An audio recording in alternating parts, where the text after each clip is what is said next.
Hi, I'm Zoe's Tropes, and welcome to my book collection.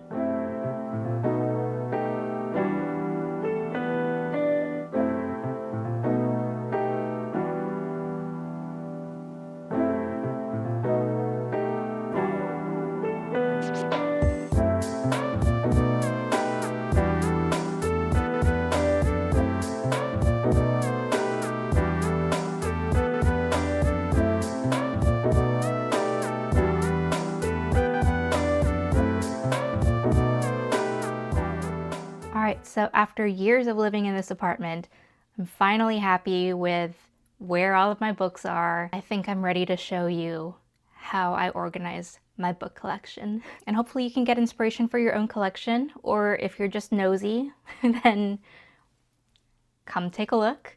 I love watching videos like this. I did want to add a few disclaimers just because I know this is a lot of books and books are expensive. My goal here is to show you a little bit of what my taste as a reader is, give you a little bit of inspiration. It's not to show off. So yeah, I've been a big reader all of my life.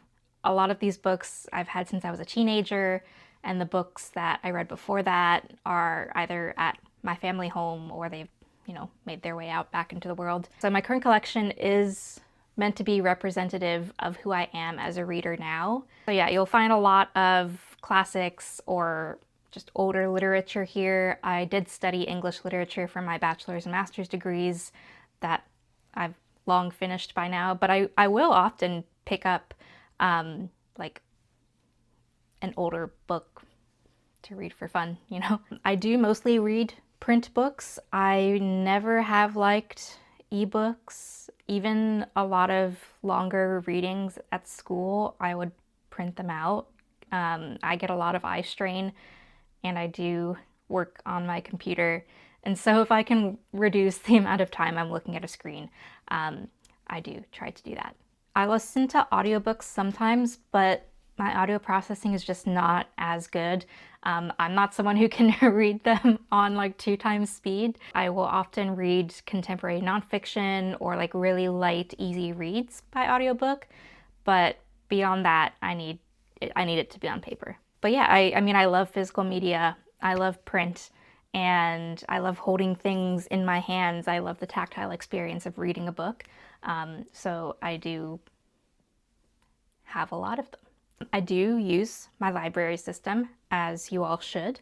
I will use it for the audiobooks. I use Libby to get audiobooks via a few libraries that I'm a part of, and other resources, subscriptions, the like physical location resources, events that they have there. But yeah, I will often choose to own books because I like to annotate books. I like to sort of rough them up a little bit. I like to spend a really long time with a book sometimes, especially if it's like poetry or a longer book. I'll put it away and pick it back up. I also get a lot of books secondhand or gifted, or again, they're old. Some I think are stolen from my parents. So I didn't buy all of these brand new, but I do have a budget line specifically for books. It's something that I do invest a lot of time and energy in, and yes, money.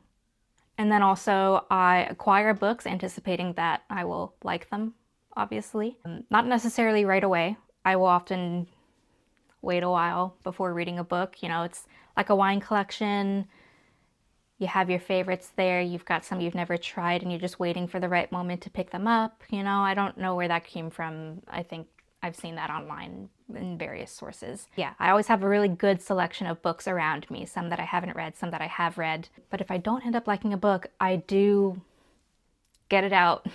I don't hoard the book. I don't keep it just for the sake of keeping my shelves full. I'll often give them to friends. I'll say, this isn't my vibe, actually, but it might be yours. I'll put them up for sale or trade online, and I'll leave them at little free libraries. And I also donate to Books for Prisoners, and some I will sell to my favorite used bookstore. So yeah, the books that you'll see here are either books that I enjoyed or books that I think I will enjoy. And you'll also see I've got a lot of weird little trinkets. I like collecting things. I like having little things around that show off my personality. I won't walk you through literally every book because I don't think anybody wants that. But yeah, here's the tour. So most of the books are in this room, which is my office. Most of them are on these bookcases on the wall, Billy bookcases. I have built a few of them kind of funny. I put the top on upside down so you can see the screws when you're looking up. And then the middle bookcase is, I got it used and someone had like painted over the back, and so when we took it apart and then put it back together again, it never got back together the correct way. So that's why it kind of leans out a little bit, and then there's some like weird wear and tear on it. There's some shelves. There's the shelf that holds up all of my poetry books has been on the brink of collapse for 5 years. All right, so actually the first thing I'm going to show you is something that is not included in the wide shot, which is my craft cart. And it's mostly just like pens and nail polish, washi tape, scrapbooking supplies, greeting cards up in here under the shelf. But at the very top of the cart is where I keep kind of my reading queue. I suppose you could call it like my immediate TBR. I've got a stack of poetry books that I've pulled off of the shelf and off of the French shelf as well. I'm going to read some French poetry. And then I've got Check Out 19 by Claire Louise Bennett. I don't think for any particular reason, I just think it might be a novel that I will get around to soon.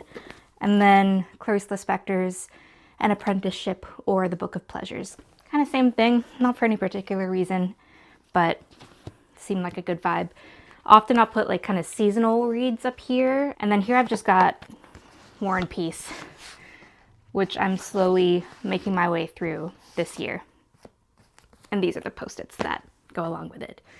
So that is often just sort of sitting here a little bit behind my desk, and then I can reach over to it. All right, so this leftmost shelf is where I mostly keep classics, as in books that were published before 1990. So starting at the top in the very beginning, we have, you know, the beginnings of written literature, I suppose. So we've got some of the classic epics here, starting with the Odyssey, you know, Virgil, Ovid, and then we've also got Dante and Boccaccio here. And so this next section is a bit of a loose kind of grouping. We've got basically the medieval period through 1750, and they're in alphabetical order, so even myself, I kind of get confused by this section of where to find things. But some highlights, we have Fanny Hill, the very early erotica. Here's the Shakespeare that I have. I've read more than this. I have some of the Shakespeares in the Oxford What's Classics. I also read a lot of them in anthologies or, you know, library copies. But I would love to have a collection of Shakespeare all in the same edition, you know, be able to re-annotate everything and just have my definitive Shakespeare collection. But I don't right now, I just have these. And then this is pretty cool. It's an anthology of, you know, writings of love between women stretching over a long period of time. Emma Donoghue is a writer and editor I really appreciate. So that sort of lives in the corner here, propped up by this little floral resin ghost. The second shelf is where we get into my special interest, which is the Romantic period. I've got this huge anthology of British Romantic women poets. Then we get into a little bit of Austen. Again, she's sort of spread out across a few different editions, and I'd love to have her in just one single edition. I've put Emily Bronte here, and then I've also got her in the Victorian period. I just thought that was kind of cute. And this is one of my 3 copies of Wuthering Heights. This is the one that I read as a teenager. Robert Burns is my birthday twin, so on Burns Day we also celebrate my birthday.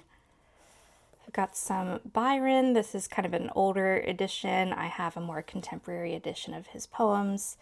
John Clare is one of my favorite underrated romantic poets. And then I'm a big Keats fan. I've got just sort of a little bird toy there.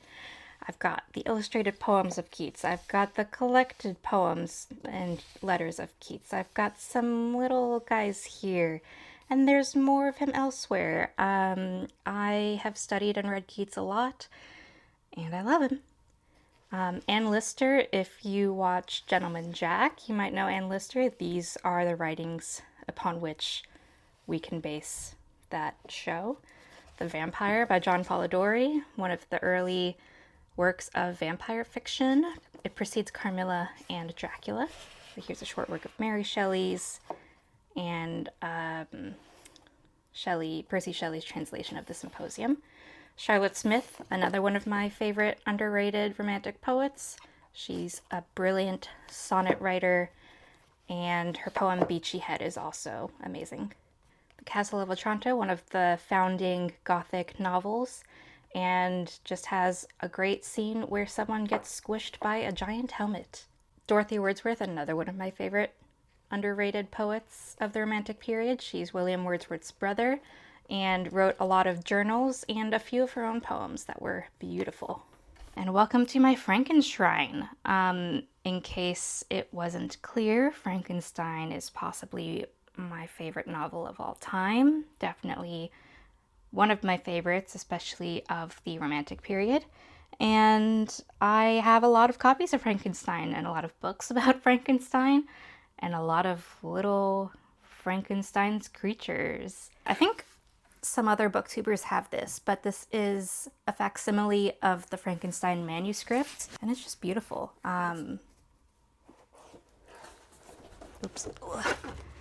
So we have Mary Shelley's handwriting and some of her edits. This is a great postcard, The Bride of Liechtenstein. This is just a little trinket box that actually has nothing to do with Frankenstein.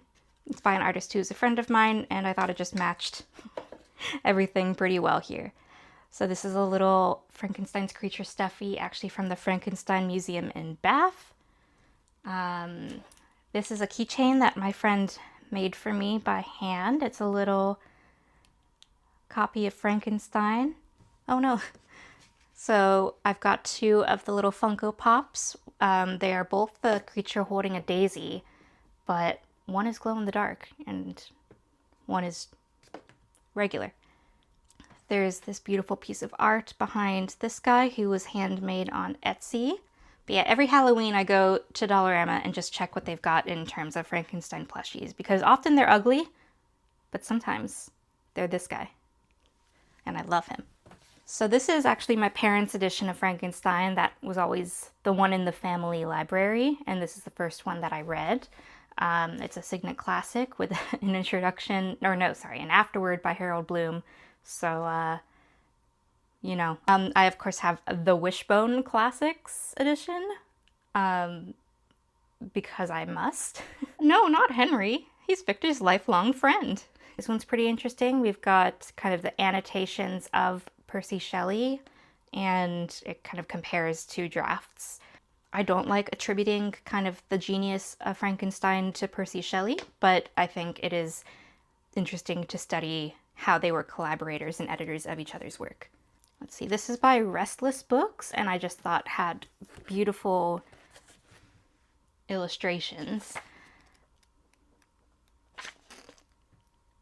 This is an academic edition that I needed for school, the Norton Critical editions. They are very good. They've got really great essays at the back. This is the text of Frankenstein. This is the supplementary materials. So, yeah.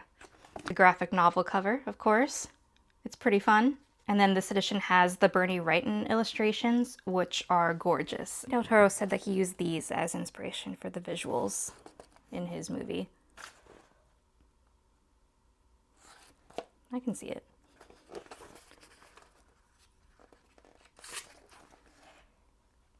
So this is a cool kind of annotated Frankenstein, and so it's got the text, but then art history, adaptation history. Got this gorgeous children's book here.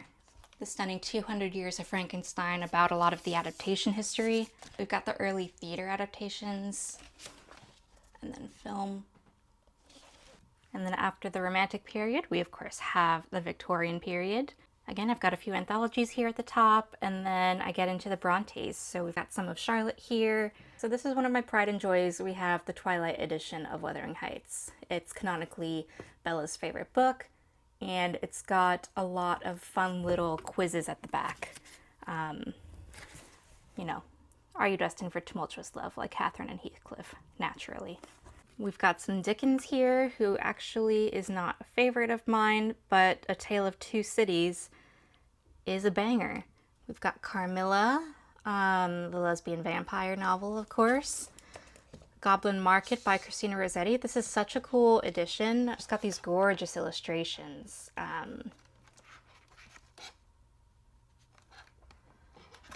And it's a great poem. Here's my little modernism section.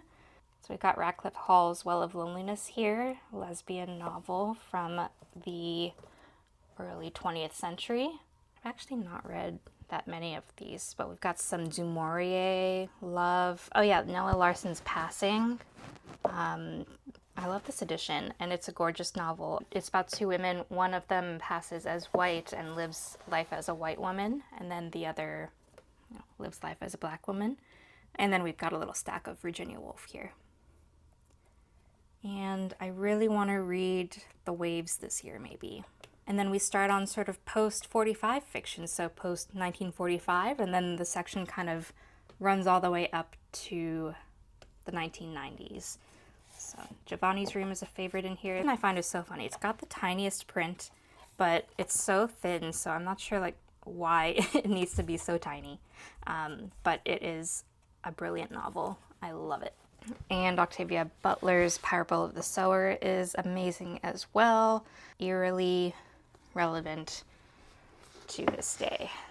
And this bottom shelf continues that section. Possession by A.S. Byatt is a favorite, sort of. Could you say it's dark academia? I suppose you could. Angela Carter, The Magic Toy Shop was a book that I remember really stood out to me about 10 years ago when I first read it. We've got Joan Didion's Slouching Towards Bethlehem, which I still need to read. The Copenhagen Trilogy by Tove Ditlevsen is brilliant. Bear by Marian Engel is a Canadian classic, and it's about a woman who does some stuff with a bear. I've got this cool edition of The Price of Salt, which is also known as Carol by Patricia Highsmith. Derek Jarman, Shirley Jackson, Jamaica Kincaid. Oh yeah, Clarice Lispector, who I've really been loving. I read Agua Viva and Hour of the Star, and so now I've got some of her other books that I'm really excited to read. Carson McCullers, Audre Lorde, Toni Morrison, Sylvia Plath, Magda Szabo's The Fawn. I think I want to read this one this year. I read The Door recently and loved it. Next over is some beauty, some jewelry, academic stuff, journals. So yeah, at the top here, we've just got some journals, some blank journals, some I've written in. Down here, we've got fragrances and necklaces. These are sort of my go-tos. I really love Whispers in the Library by Maison Margiela. Autumn Vibes, of course, because it is Montreal in 2018. And then Endymion by Pingalion I really love. And I've got so many little samples. I need to just start going through these. Here's The Language of Flowers, edited by Sheila Pickles. It's a great name. So it walks you through the meanings of different flowers and their scents. It's got a little poem about each one. That's lovely. Of course, Daffodils, Wordsworth. Hello, a little miscellaneous shelf here. I've got some hair clips, lip products in this great candle jar. It says, "Sense the air, creating a cozy, romantic setting. Use me with care and never leave me alone." I just thought that was so funny. Some rings, earrings. And then at the back is where I keep a little bit of vintage erotica. Here's just a little collection of popular nonfiction about the Romantics. A little niche, but again, my special interest. I really liked Romantic Outlaws about Mary Shelley and her mother, Mary Wollstonecraft, and about kind of how their lives intersect. A great book published about the ladies of Llangollen who lived together in a little valley in Wales and kind of made their life there. And they were so known for their love and the way that they lived that people would sort of visit them like tourists. And then here's the academic nonfiction about the Romantics. Yes, I know academic texts are very expensive. I think all of these I got on major discount. I definitely didn't spend more than $30 on any of these. All right, so this is my collection of Broadview classics. The Broadview classics are really fun. They were often needed for classes. They're not the most aesthetically pleasing editions, but they are really good. This was not intentional at all, but all of the Broadview classics I had fit like literally perfectly to the width of this shelf.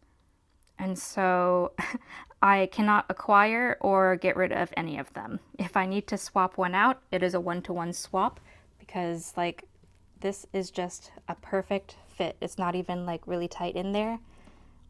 It was just like that automatically. These were the books that I already had. I didn't cheat. I popped them in and my little brain exploded. It just makes me really happy. In the center, we continue a bit with academic editions, then we go into just sort of groupings of different genres. All right, we're at the top of the center bookcase now. Don't mind this foot, belongs to my little buddy up there next to my disco ball pumpkin, naturally. So this top shelf is obviously the Penguin Black Spine Classics. We have a few variations on them. So yeah, starting off with the giant Clarissa. I had a whole class on this during my master's and yeah, read the entire thing, I promise. Taller than the other ones just because it's so big. And then I have a couple of the little black classics here. Flush by Virginia Woolf is great. It's about Elizabeth Barrett Browning's little spaniel dog. And then we've just got a few little music boxes from my mom. Let's see. So I've got Morris by E.M. Forster. It's a great book. If you're wondering where the Iliad was in my epics, it's here. Henry James, Turn Up the Screw and Other Ghost Stories. I read it at Halloween and I was spooked. Keats's Letters. So we've got some Sappho here. The Enchanted April by Elizabeth von Arnim was just delightful if you're looking for a fun sort of summery read. And then we have the newer Penguin Black Spine Classics. So these ones are the sort of, I don't remember when, but like 2010s version. And then this is the 2020s version. I don't mind that they're different, but what I do mind is they're not different enough. I wish it aligned a little bit more so they looked more natural on a shelf together, either a little bit closer or a little bit different. Because yeah, you see the previous, I guess this is the like 90s spines. They like look different enough from the 2010s ones that like they can sit next to together on a shelf, but I find this change is just like they don't look good next to each other, and so I find them very annoying for that reason. But yeah, this is Wuthering Heights and Olivia by Dorothy Strachey. North and South by Elizabeth Gaskell is a Victorian favorite. I need to read The Bostonians by Henry James. It's overdue. And so yeah, we've got these sort of taller black spines, and then we just sort of have the shorter ones. So here's Tenant of Wildfell Hall. I was wondering where Anne Bronte was. She's here. And then of course where there's Penguin classics, there's Oxford World's classics. So we start off with, of course, the Bible, and then get into, this is where Persuasion is. This is a copy of Wentworth's Letter. And it's sort of in that 18th century letter style. So yeah, you've got the half agony, half hope there. So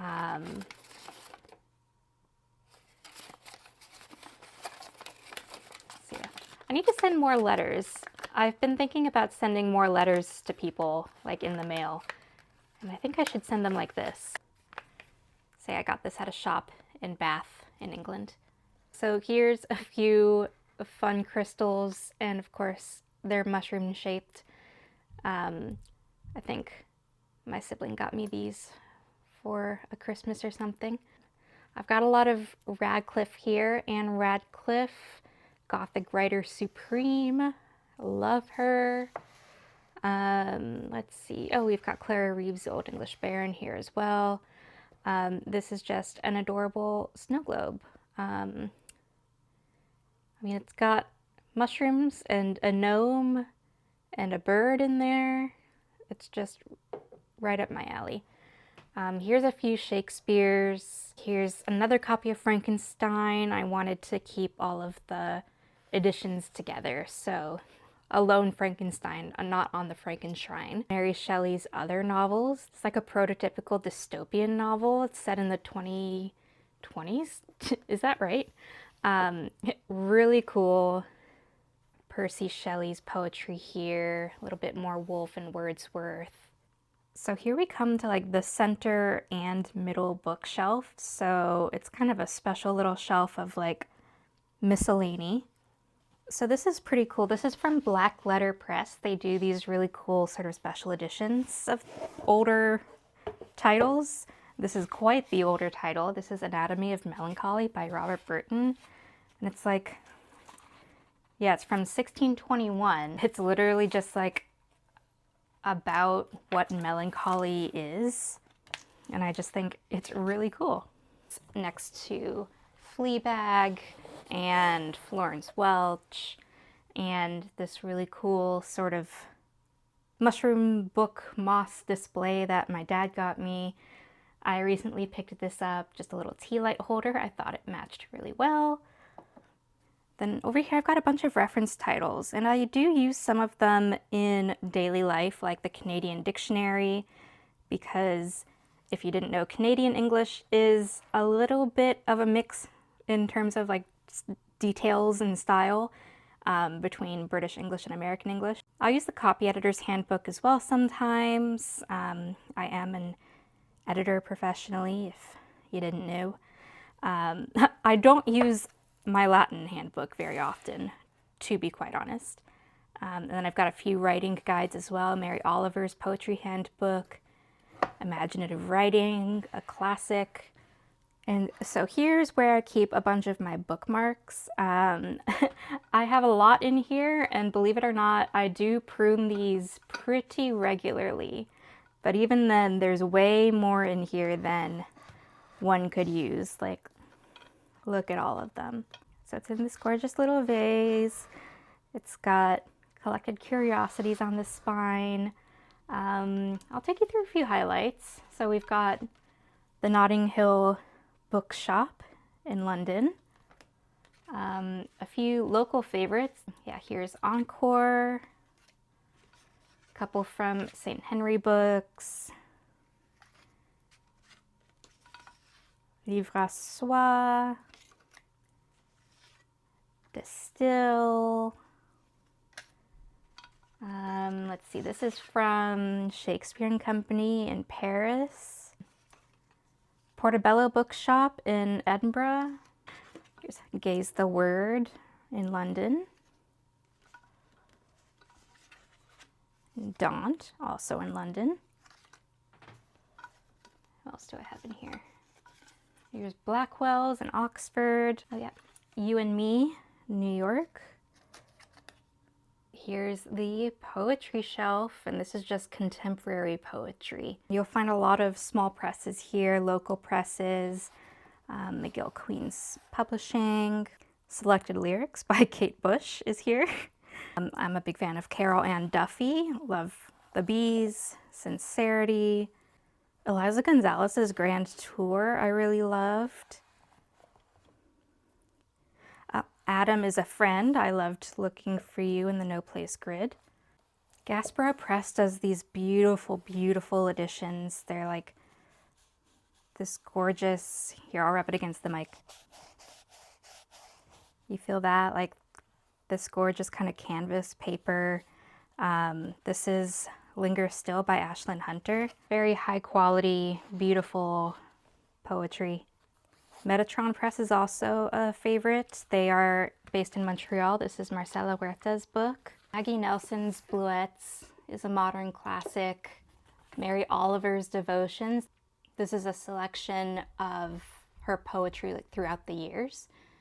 Fawn Parker, I'm a big fan of. Frankenshrine Citizen, modern classic. This is also a lot of photography as well. It's sort of mixed form. It's a gorgeous, gorgeous book.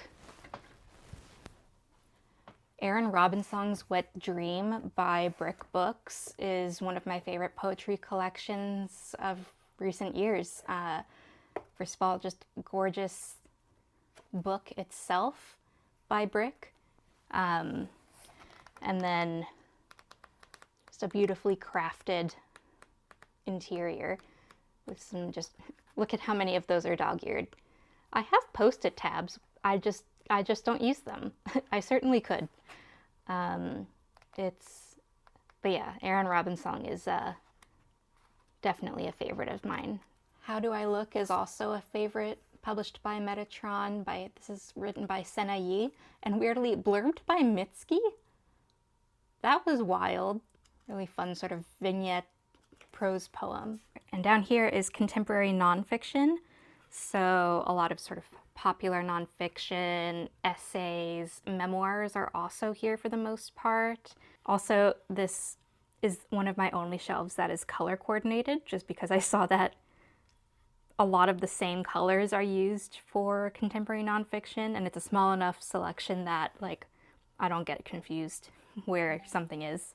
The Garden Against Time, I really like Olivia Lang. She writes a lot about like ecology and politics and art history, art theory, queer theory.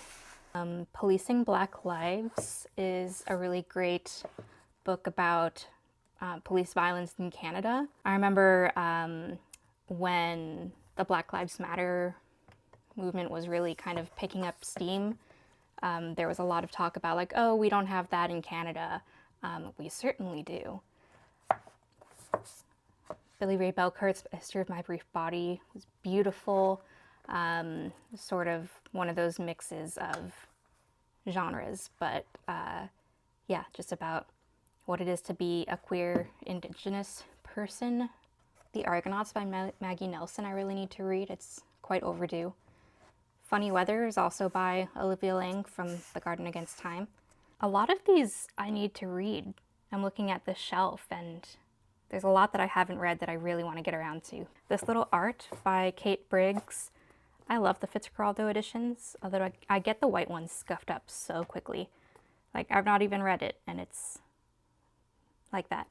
But yeah, a genre-bending song for the practice of literary translation. Just sounds delightful. Got a lot of Sarah Ahmed here that I need to read. I need to read the Feminist Killjoy Handbook. I went to her talk about this book. That was great. Also another I need to read, Death by Landscape. It's a collection of essays. And what got me about this one was, yeah, a book of fan nonfiction about living and writing in the age of extinction. Oh yeah, and these books that kind of have the titles of movies. So this is a series published by McGill Queens. And so each book is a study of the movie. This one being Morris. I also have Orlando and Appropriate Behavior, which I actually haven't seen that movie. And I don't read as much French as I should, but this shelf reminds me to do so because there's some really good stuff on here. Yeah, Maquillé is a great book about beauty culture and femininity. Got a bunch of classics mixed in. We've got some Georges Bataille, Camus, A lot of Colette here. Le Père et l'Impère. Oh, Annie Ernaux's Les Années. I really want to read this. Maybe I'll read it this summer. I don't know, like these editions just sort of give me the vibe of like reading on a sunny day on a picnic blanket in a park. They're just so beautiful. Oh, I have this edition of Phantom of the Opera. That's the movie tie-in edition. I just thought it was very funny, since I famously hate the movie. My friend Rachel McCrum, this is a really cool bilingual edition of her poetry where it's translated into French by her partner, and like on one page it's in English, on the other it's in French. Thought it was really cool, and it's on the French shelf just because like it's a French publisher, it's the French orientation of the spine. Oh yeah, the reason why my French books are separated is because the orientation of the text on the spine, like you read it that way, and in English it's the other way, right? And so with French, either I would have to put the books like upside down so that the text goes in the same direction, or the spines just kind of are mismatched. And I don't like either option. In bilingual bookstores where everything's on the same shelf, I get dizzy because I have to keep tilting my head back and forth. So this is a Montreal classic, Bonheur d'Occasion. I think it's called The Tin Flute in English. If I have read it, it was in high school, and I think I didn't absorb a single thing. So I should reread it. Weirdly, this edition of the Petit Prince, the Little Prince, is the spine is backwards in French. But this is French, so I don't know what happened there. And it's up right here because, I don't know, I make the rules, whatever. This is a cool anthology of contemporary women's poetry in Quebec from 2000 to 2020. And then here on the end, I've got a few of these folio editions. These are sort of the Oxford World Classics of French, if you will. I don't think anybody likes that I just said that, but yeah, so we've got Notre Dame de Paris, which is The Hunchback of Notre Dame. Some Zola. This is Les Mis, the French edition, in 2 parts, and weirdly the spines don't properly match. Like we've got a butterfly here, 17 here, weird shape there, and like I don't know what happened here. They are the same edition in 2 parts, and just, I don't know. Okay, we're at the top of the next sort of thin bookcase. This is where I keep all of my short stories. Now, it must be said, I don't read short stories very much. I find I can't get into the flow of them very well. I just need more practice at reading them, honestly. So most of these I have not read. I really should change that, because some of these sound like incredible collections, like Fruiting Bodies. Look at that cover. I will say short story collections often have the most amazing covers. Like, look at these. Oh, We Have Never Lived on Earth by Kasia Van Skyke. Kasia's a friend of mine. This is a really great collection of sort of interconnected short stories that form a novel. I guess it identifies more as a collection of short stories, but they're all like linked, which I find really fun. So here we've got a bit of a miscellaneous shelf. We have graphic novels, which is another genre I don't really read a lot of. A pretty eclectic mix. We have kind of a children's graphic novel about Colette, which, oh, it's in French, so I've stored it upside down. Why is it not with the French books, I hear you ask? I don't know. A couple of Drawn and Quarterly books. Drawn and Quarterly is a local publisher and bookshop. Fun Home by Bechdel. And then this is a basket of zines and like just little bits like pamphlets and that kind of thing. A lot of these are like from local poets, local authors. Hannah and Laura, I know both of them and they're lovely. Oh, and there's a promotional postcard. Okay, here's a funny little shelf. We have a Latin to English dictionary. We have a book nook That's like a Sherlock Holmes-esque book nook.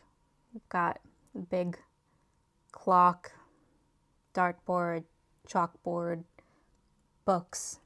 Say literary magazines, Vellum, Yoke, Weird Era. These are all like fun Montreal literary magazines. And then we've got these sort of art, fashion magazines that might look familiar.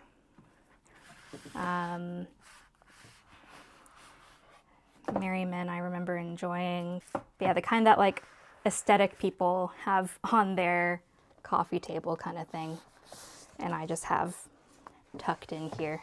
Here's a few poetry anthologies of contemporary poetry. Resisting Canada was published by Signet and Vehicle Press. It's a great poetry anthology just sort of about the colonial history of Canada. Here's the list of writers. We've got a little pig reading with his magnifying glass. Gold Skull. Garden Gnome. And they're all blank journals. I might put something in them eventually. But yeah, the spine spells out this quote from a John Keats letter that I love. It used to be the slogan of Chapters, which then became Indigo, our kind of big bookstore in Canada. We boycott them now, but this was the pre-Indigo like thing that was on all the bags and stuff. All right, here's a shelf that I'm pretty proud of. This is my Anne Carson collection. I'm a big Anne Carson head. I have been for a long time. Some of these I remember getting Float for like my 20th birthday. Is that plausible? Yeah, okay, so published in 2016. I got Float for my 20th birthday. Wow. But yeah, this thing is so fun. It's just little pamphlets. Oh, you can see me. Hello. But yeah, like each kind of poem is in a little pamphlet.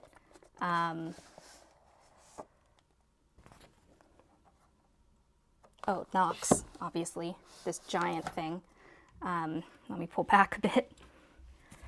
So it's a box. Will it open? Oh yeah, there you go. So it's a box. You pull out this thing. And there you go.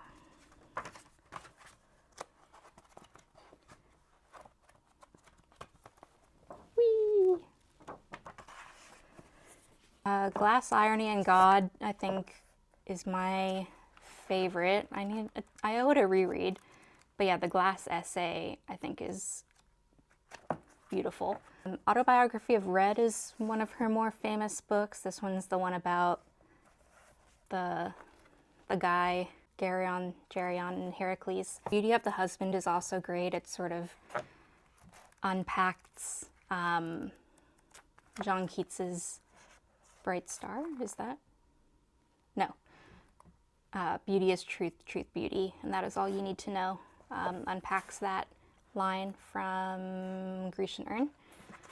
Here's her translations of Sappho. This bottom shelf is just boring. I've got some paperwork. I've got some paper craft supplies. I have this box that is in the shape of Wuthering Heights, and what is inside it? Temporary tattoos. And then this last bookcase is all contemporary novels, and also it's the closest to the window, so that's where a lot of the plants are.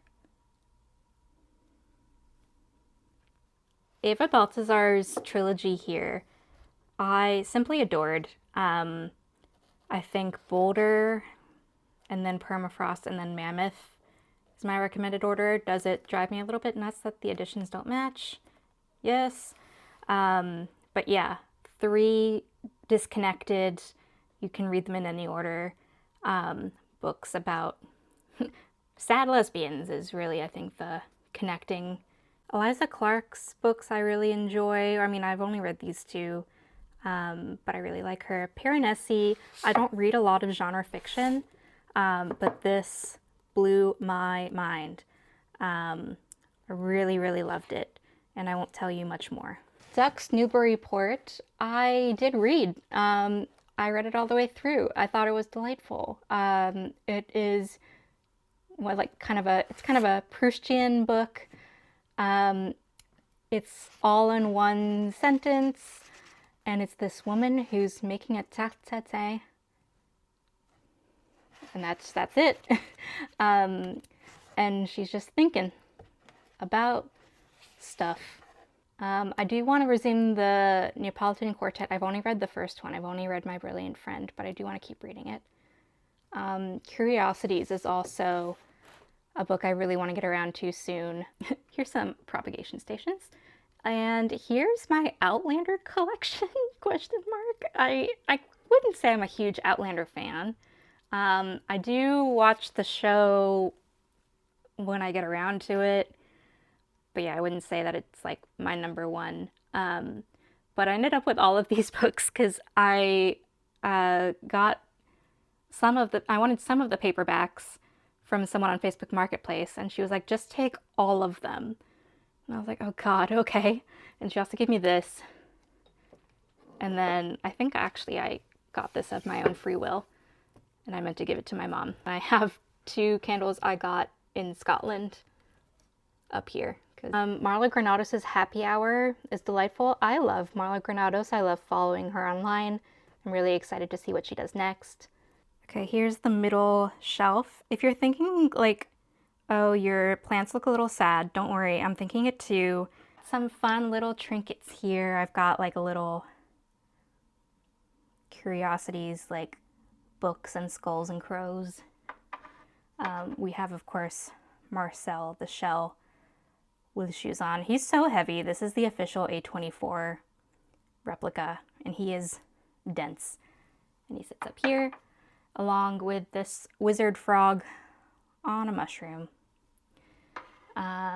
This mug says Queer Theory on it, and I will put the artist I got this from on screen. And it contains African violets that have seen better days, but there's 2 little buds coming in. So under here, these aren't like special books set aside, they're still in alphabetical order, and these are just the ones that occur at this part of the alphabet.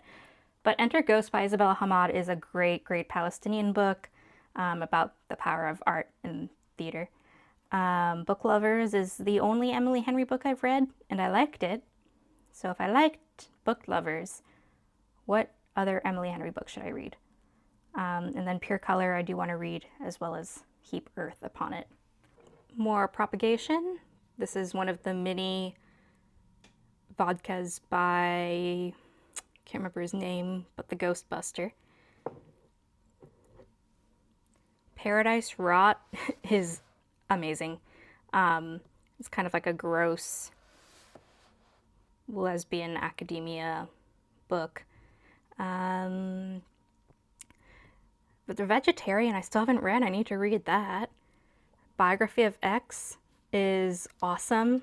One of those sort of weird mixed concept form kind of things. It's about this woman who is writing the biography of her late wife, who is X. And it's in this world where the states have split into multiple territories, and then like X's background is brought into question. And yeah, there's a lot going on in that book. It's really cool. Landscapes by Christine Lay is another really, really great one. I kind of never heard anyone talking about it, and I picked it up at the bookstore just because it sounded cool, looked cool, and then I read it and I was like, this is amazing. England has succumbed to climate change, and this is an archivist who's going around in a dilapidated manner, and yeah. Shenanigans. So Fane is about Charlotte, who is like the young child who lives in a manor, and there's like bog bodies and magic and like gender stuff, and it's really cool. It's like Dickens meets Emily Bronte meets, I don't even know. And Fall on Your Knees is her previous book that I really want to read soon. Evenings and Weekends is about like London in the summer, so I want to try to read it this summer. Notes on a Crocodile, I just heard amazing things about. I loved Ghost Wall by Sarah Moss, about this girl who, like, her father leads this weird cult in the English countryside. Heather O'Neill is a local author who does some really great books. I loved The Lonely Hearts Hotel, about like these two circus performers in 1920s Montreal and New York. When We Lost Our Heads is like Victorian era Montreal. Helena Oyeyemi, I need to see what she's done lately because I have all of her books here. I love all of these. They're like they're like fairy tale, dark fairy tale retellings that are great. So Sarah Perry's books, I've read her first three, so the other one was up there. And then these were her second and third, and her fourth one I just got. Cool kind of like Victorian horror type books. Of course, Sally Rooney is here. I'm a Conversations with Friends girly, just because that was the one that felt the closest to me. But I think in terms of quality, it's between Normal People and Intermezzo, maybe. We've got Ali Smith's Seasonal Quartet, which I loved. There's a companion piece. I think it's literally called Companion Piece. This is a fun edition. I think I got this at Portobello Books. I don't tend to read from the category of books where they have sprayed edges, so that was fun. Donna Tartt is here. I feel like if she wasn't, that would be weird. Sarah Waters, I want to this year read all of her books. I still have to read The Paying Guests from here. And then I think I have two other books that I haven't read. But these two, as well as The Little Stranger, I've read. And I just love her. Like Victorian lesbians. Or actually, they're not all Victorian. But yeah, like historical lesbians, obviously is something that I tend to enjoy. Got some Hanya Yanagihara here. I've actually only read A Little Life. And lastly, so sad due to the alphabet she's tucked away at the back here, but Yasmin Zaher's The Coin was just brilliant. It's about this Palestinian woman living in New York. She's a teacher. She like gets involved in like selling Birkin bags, and yeah, it's just about how like she's sort of stifled as a person, and yeah, it's really like a good dark comedy, very moving. I liked it.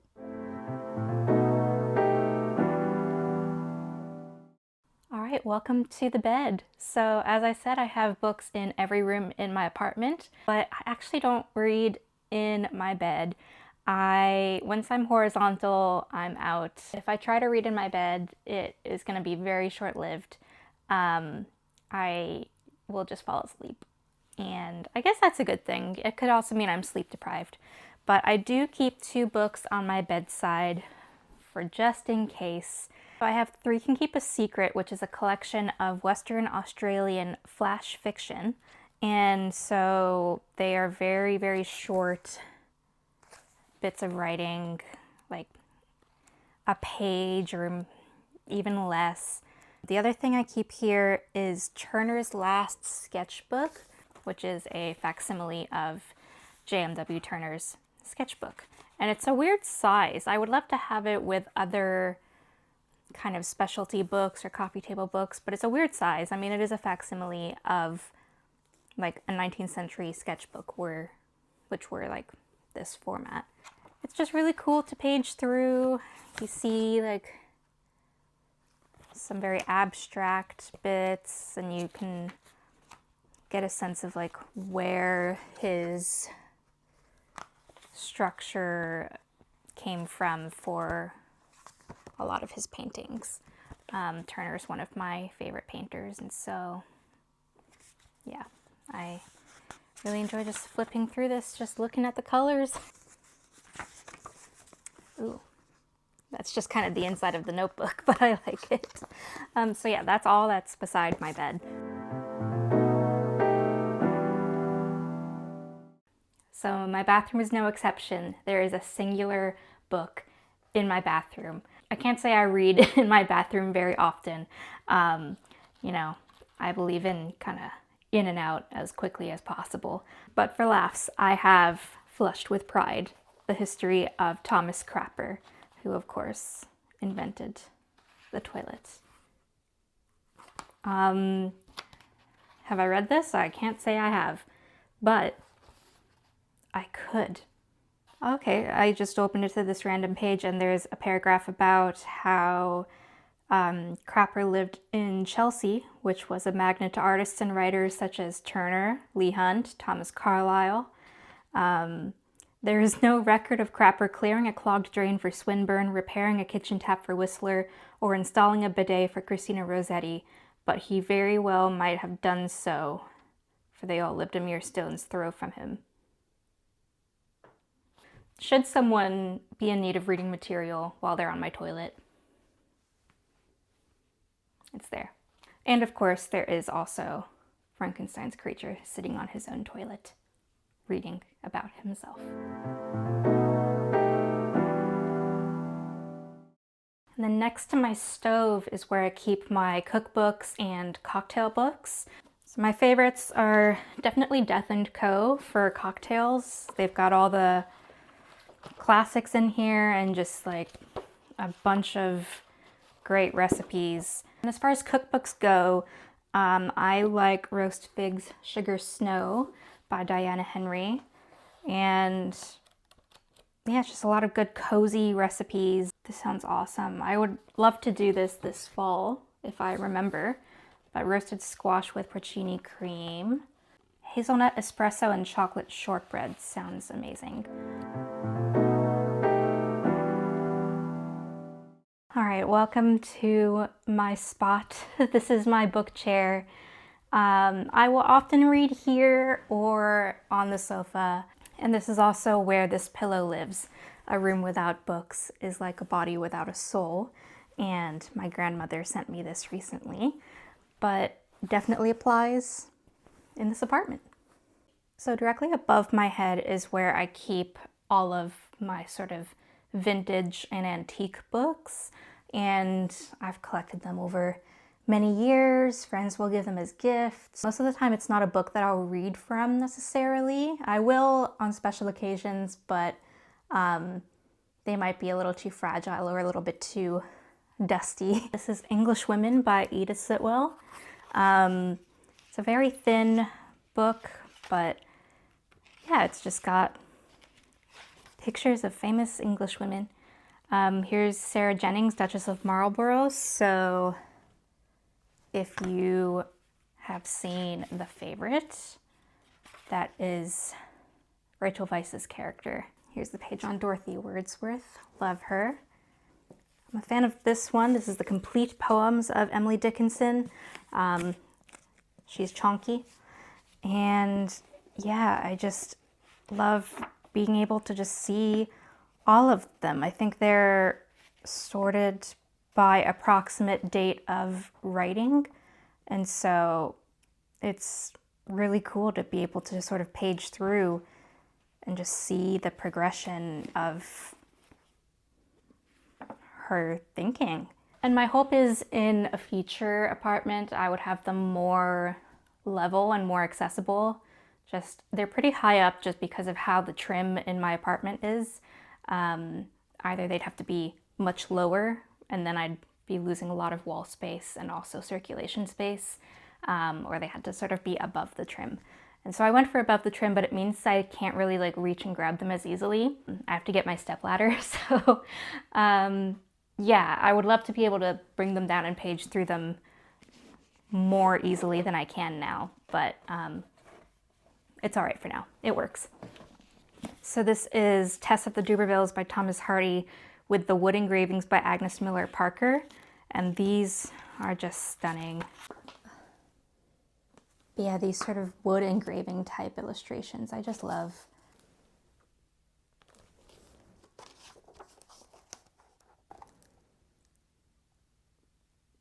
So this is Shelley's Prometheus Unbound, Percy Shelley's Prometheus Unbound.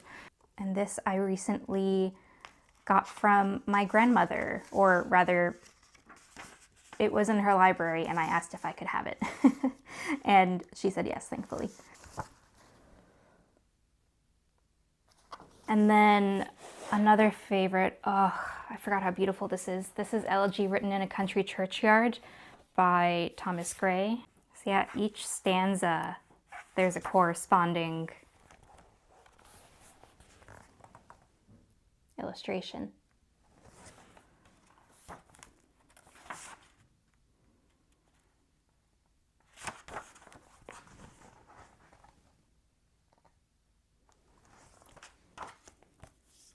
All right, so now let's look at my coffee table books. I keep a lot of coffee table books on top of my coffee table. And then there's some more underneath. This is Cabinets of Curiosities. I think, obviously, I'm someone who is very into curiosities, oddities. Maybe one day I'll give you a tour of my oddities, my trinket shelves. But yeah, so this kind of goes through the history of collecting weird little things. But yeah, this is my future dining room table. This giant book, it's not that big, but it's really heavy. It's about romanticism. I remember when I got this at a book fair and had to lug it home back when I commuted into the suburbs. It was just quite the feat. Great Western Railway. Here we go. And another book that I keep around and really need to page through more often is the FSG Poetry Anthology. And it's not really a coffee table book, but it's just a really nice, look at that. It's just a gorgeous book to have within reach. And yeah, it's collected from the 50s. Yeah, the 50s to the 2010s. Nope, 2020s. Poets that FSG has published throughout the years. Legends in here. Carol Ann Duffy, Pablo Neruda, Yusef Kaminyaka, Marianne Moore, Ovid, a translation of Ovid. Oh, by Ted Hughes, okay. Ted Hughes. Rilke, translated by Edward Snow. A lot of good stuff in here, and then, you know, obviously poets that I haven't heard of. So this is where I'll do a lot of my reading. Here, I'll demonstrate. Often I'll put the orange pillow behind me here, and my big lamp is back here, so I've got good light. I also do have a small little like clip-on reading light if this is just too much light, which it is sometimes in the evening. But I like having my page well lit because I have old eyes. I've been accused of being a big light person because of it, and I really resent that. Oh yeah, and also my coffee table is often where the book that I'm currently reading will be, because I sit here, or the book chair, which is right there. So yeah, that's my whole book collection. I hope you enjoyed watching that. If upon seeing this collection, there's things you think should be added to it, I'm always open to suggestions. So yeah, my plan is to take you to a few of my favorite bookstores soon, my favorite bookstores in Montreal. So if that sounds good, stay tuned, subscribe, and I will see you around.